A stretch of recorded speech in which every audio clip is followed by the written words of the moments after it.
Portland is basically one of the whitest cities in the United States. You know, and I moved there in '95, and I was thrust into this whole another backward culture thought of how race is. Because I grew up, like I said, here in Texas. Which is one of those. Which is a backward idea. Trust me. It's, the Bible Belt. My mom is from Alabama. My dad is from Palatka, Florida. I spent every summer up until age 12, when I started making the Little League All-Star team, going to Alabama, spending the whole summer in Birmingham, Alabama, which is like the middle of where all the cradle of the civil rights movement. My mom grew up in it. Birmingham, sure. Yeah. And, my dad's from this little podunk town. We used to go visit his mom. Is that Panhandle? Paloka? No, it's Palatka. It's right in the middle. Oh, really? It's a little nothing town in the middle of nowhere and nothing in Florida. But, and so I spent a lot of time going to Mississippi, Louisiana, Georgia, all of that. Tennessee, Kentucky, we spent time.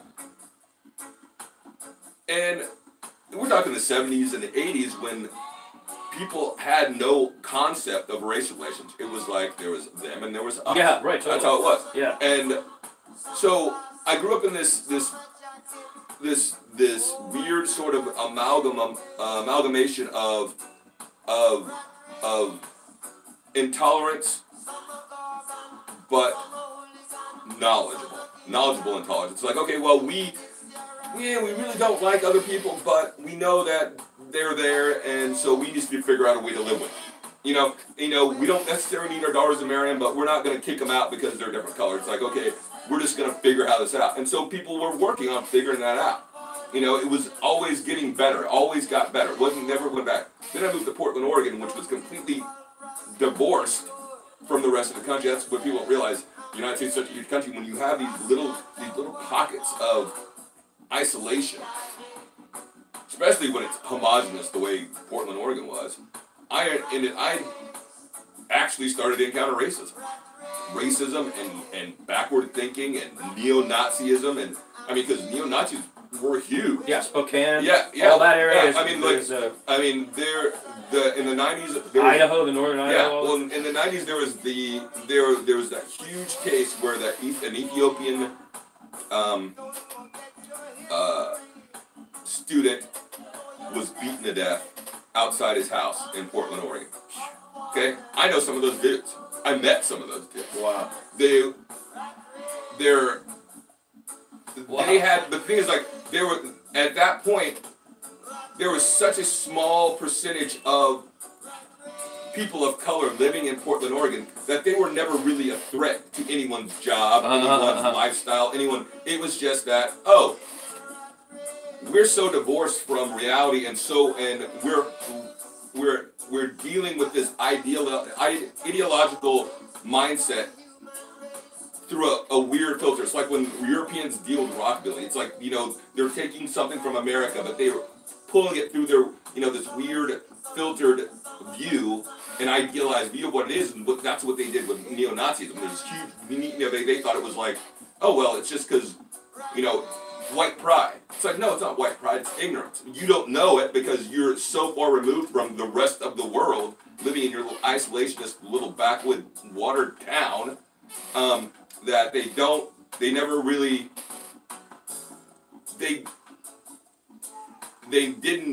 couldn't figure out how to, they weren't going along with the rest of the country in trying to make themselves more tolerant. Right. I want to take two quick timeouts. First timeout is, so you jumped from being in that Birmingham situation, cradle of the soul, and seeing growth all the time, to this time in the 90s. But we skipped the part we talked about earlier, but would you say that same thing was happening in Austin in the 80s, that you felt also that people were trying to get better? Yeah. Me too, I would say that. Yeah, it was a good time. I got on a tangent, but I meant to get back. No, I'm not worried about that. I'm saying, let's jump back. But you're saying, so it was a real deal for you. It's going further to the west. We're seeing this in Orice's take, right? So he says, all right, well, now I'm in Austin, and even in Austin, there's that desire, and I can attest to this because I feel this too, that they were trying to make things better. There was conversation. And now you leapfrog to this homogenous little thing that you're talking about. And now the second thing, before you start again, you can pick up wherever you want. I'm going to go ahead and source check what he's talking about. The man's name was Mulugeta Serra. October 21st, 1960 to November 13th, 1988. So he was 28 years old. He was an Ethiopian student who went to the United States to attend college. Sarah was killed in November of 1988 at age 28 in Portland, Oregon by 3 white supremacists. His father and son successfully filed a civil lawsuit against the killers and an affiliated organization, holding them liable for the murder. So this is you can read about him, I'm just giving you the wiki, but you can read about the case that Orice was referring to. So let's pick back up where you were. So now you've had this sudden thing happen and you're realizing, were you realizing that about all of America at the time too? Well, no, were you feeling like, I thought this was going to be like Austin? Well, I did. When I went to go visit, when I decided to move to Portland, I went during the summertime. I just graduated college. I was like, I'm gonna go visit, just hang out, see. I went on the West Coast, went to San Francisco, Seattle, and Portland. And in summertime, Portland was this cool little town, and I didn't know that. That's great. Listen to sound effects. You don't mind, right? No. It's weird because suddenly it changes the whole context. Yeah. You don't realize how centralized Portland is. Portland's it was like when I moved to Chile, it's like everything revolved around Santiago. In Oregon, everything revolves around Portland. Portland is that one little jewel, one little nugget of open and free thought. But not all of Portland. There's a certain area, Portland's divided into quadrants because it was laid out quite well as a city. But there's the northwest quadrant and there's the southwest quadrant. And it's close around downtown. And all of the numbered streets go one way and named streets go this way. And in Portland, Oregon, about 50th Street, the other side of 50th Street is where it got weird. If you're below 50th, because it goes if you're going south, you just run out of Portland. You ended up going toward Eugene. But when you go north, there at 50th Street that's where that dude lived. He lived on the other side. He didn't live if he lived in that area, there was no problem. It was like being in Austin in the 80s. You had that one little space around the university. It was cool, man. You went outside that, right? You were putting your life in danger. Yeah. Or even in those days, I can remember how I saw no white people east of 35. If I went east of 35, it was because they were going to one taco spot, but they would be right by the freeway, and that was it. But you wouldn't see people. Friends of mine would invite me to go over there. The minute you got over there were no white people. I didn't feel comfortable at all. I wouldn't feel comfortable because I was a smart enough college boy. They didn't want you over there. But in Portland, no, I went to pick up weed. But in Portland, living in if you left, it's like. Because that was only if you wanted to get underwear, you had to go to Walmart. That's the only place you had to go because they didn't have one in town because all the hippies wouldn't let it. So you had to go out there to the Townieville. The hippies wouldn't let it. Yeah, and it was dangerous. Yeah. It's like you ride the bus, you're taking the bus, and and there's just all these. Next thing you know, all these dudes with KKK patches and shaved heads, and it's like you were uncomfortable. You went in, you got out, you didn't hang around there, and you most definitely didn't go at night. Right. And so that was weird because I was expecting it to be like the experience I had during the summer. That one little, because I was down in that little groovy place where everybody was doing their thing, and everybody loves everybody. Because no Portlanders live there. It's all people from California. All these expats live in that area. Nobody's from Portland there. All people from Portland live on the other side of 50. Which is now what every place is because of this gentrification. They've done that to SF, they've done that to Brooklyn, they've done that to Oakland, they've done that. Now what's happened? I'm not sure who the they is in here. Maybe I'm part of the they, but I'm just saying that thing that you're describing, the expats, have done that now to all of the places.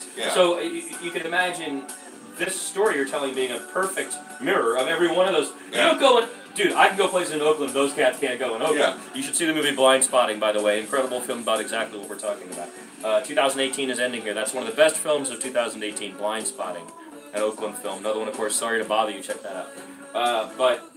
So continue. So you're right, this is a metaphor for lots of places now.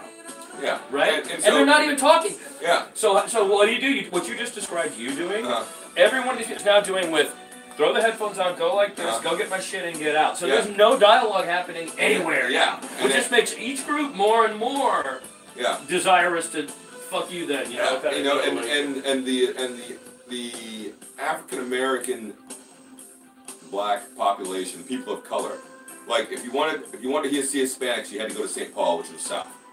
That was where it was this weird little town, this country town. A buddy of mine grew up there. Where they had the rodeo. That was a good thing. That's only enough. And it was Hispanic and Russian. It was a weird little amalgam. So you want to get Mexican food, you had to go down there.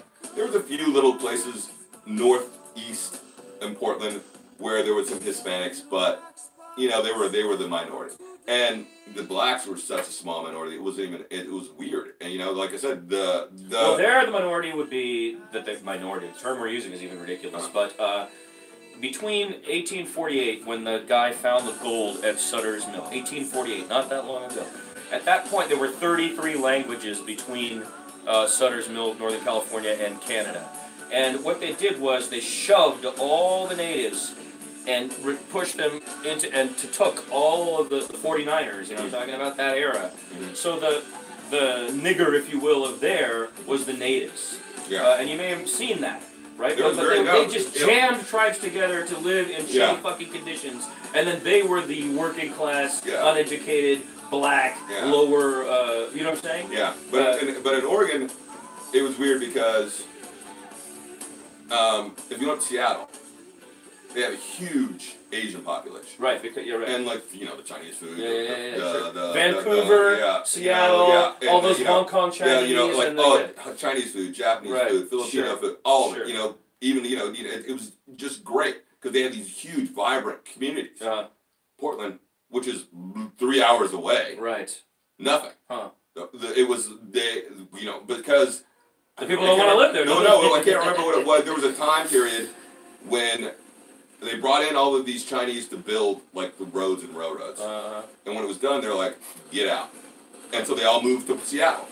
The same thing with a lot of the blacks. They just pushed everybody out. So it was this little white, you know, backward town where everybody was happy. You know, it's like, oh, we got our work done, so get them out. I'm just going to live here now. And it was weird because I moved there thinking that I was going into this open-minded, growing, you know, like West Coast hippies. You know, it was like because I was coming from Austin and I was looking for something similar, but something a little different. And when actually in '95 when I first got there, it seemed like that was happening. But as the years went on, it got worse. And I left in 2001. Okay. And by that time, it was. Well, then starts the new era. Which it wasn't even really. The time I moved in '95 and I left in 2001, so I was there for 6 years. I experienced more racism in those 6 years than I did in my entire life going through the Deep South in Texas. Wow. And just blatant, open racism. I'm like, I had never been called nigger so many times. And I got That's more than in Alabama or Texas we're talking about. That everybody thinks is just the most worst place in the world. And I was running one time in my neighborhood, my hippie, groovy little neighborhood, and these two little white kids playing in their parking lot and goes, "Hey, nigger," and I was like, "Did that just happen?" How old are the kids? They're about 4 and 7, and I'm like, and it was just bizarre. Yeah. You know, and I used to go to shows. You know, I was a rockabilly guy, and I remember the first rockabilly show I went to in Portland, which I didn't realize. Were you the only black person in the room? I was the only black person in Portland, dude. It was like everywhere I went, I was the only black guy anywhere. You know, there was maybe if there was a reggae band, there was like maybe 2 guys in the band, but everybody, you know, it was just white. It's a white town. Yeah. And I've been the only Indian in so many places. Yeah, and so I go to this show. It's Tiricon, which is like the punk rock club. To see this band is called the Jackals. They were the Portland, Oregon rockabilly band back in the 80s, the only one that was there at the time because there was no rockabilly music there when I got there. And which is really weird because you think with that community, right? Half of the band is Hispanic. But all of their fans are ex-neo-Nazis. What? And I'm like, what is happening? Or neo-Nazis and ex-neo-Nazis, because I went there and I'm wearing my little uniform, khakis, pair of Doc Martin 3 holds, and white Q-shirt and a military jacket. Sure. Yeah, just what I wore in Portland every day of my, in Austin every day of my life. Right. And at the time, occasionally a bandana. Oh, I had a shaved head because there's no barbers and there was a single black barber. Well, you did that too, but you'd have occasionally a bandana. I remember. And so I show up at this this bar and I'm like, it was literally about 3 blocks away from my house because I live downtown, and I'm like, oh, let's go check this band out. And I'm sitting there at the bar and these 2 cats come up to me. There's one white guy, one black guy. There's another black guy. Both skinheads. And they're like, hey, you skin? And I'm like, nah, dude. Why? They're like, well, it's just because the way you were dressed, we thought you were skin. And I'm like, nah, dude, I'm just here to see the band. And they're like, well, you might want to hang out with us. Why, because they were skins? And I'm like, the black guy was? No, yeah. And I'm like, well, what do you mean? They're like, well, there's a lot of boneheads here, and we're sharps, which is like their mortal enemy. It's like Doctor Doom and and Spider-Man. And so these guys are like Lucifer and Superman. These guys they just hate each other. There's the boneheads are the neo-Nazis, and there's the sharps who are the anti-racist skin. And so they're like, well, you might want to hang with us because if any goes down, we can have your back.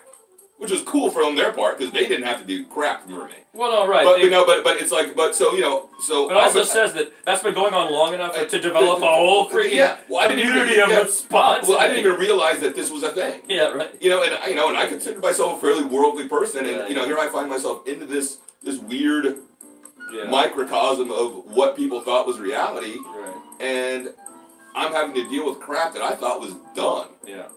I'm like, well, that's weird, and sure enough, there was a bunch of, and as the years went by, the rockabilly scene grew a little bit more, and, I was still really big into it, and most of the dudes I met in the whole rockabilly scene in Portland were all ex-Nazi dudes.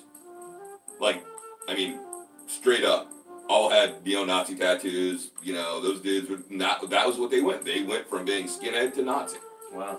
And skinhead Nazi to rockabilly guy.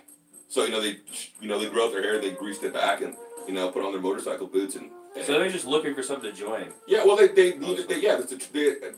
were still remember back in the 80s, everybody had a tribe. The 80s was about having a tribe. Hang on, time out. Yeah. I want to think about that. Yeah. That's a major change in the conversation too. So let's just take a second. Yeah. And also you can take a